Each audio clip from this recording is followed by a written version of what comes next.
Եզակի մամաներից է, որ երեխային զբաղեցնում է ոչ թե սմարթֆոնով, այլ խաղալիքներով։ Ես մեծ ցավով եմ նայում այն հանգամանքին, այն պահին, երբ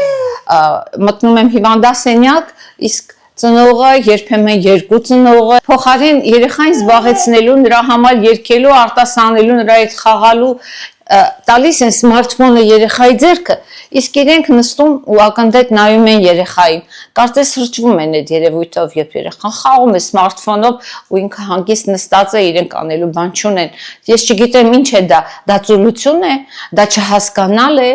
դա չկարողանալ է, դա չիմանալ է։ Իբրև մանկաբույժ այսօր մեր երեխաների առողջության մեծագույն խնդիրներից մեկն եմ համարում սմարթֆոնների ազդեցությունը նրանց առողջության վրա։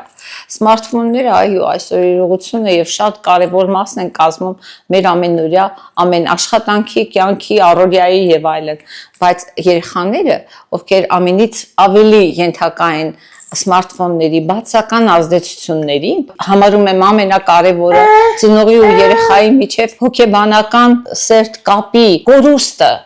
ընտանիքի հետ կապի կորուստը եւ երեխայի համար ծնողը դառնում է սոսկ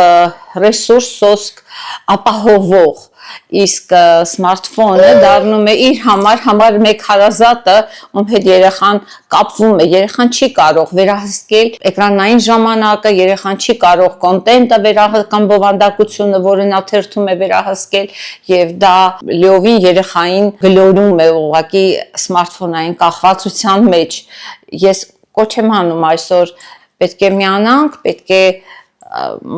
ինչ-որ ձև մշակենք, մոտեցում մշակենք, որպեսզի կարողանանք կանխարգելել սա,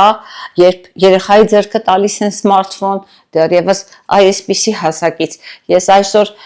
դրվատանքի խոսքեր եմ ասել մայրիկին, ով երեխայի հետ խաղում է, երբ սկսել սմարթֆոնը երեխայի կյանքում, սա կարևոր հարց է, եւ ինչպես սկսել, եւ հետո ինչ մշակույթ մշակել, մեծագույն կարևորության հարց եմ համարում երեխայի մտավոր առողջության, երեխայի խոսքի մտածելակերպի, կյանքի որակի եւ կյանքի տեսակի համար։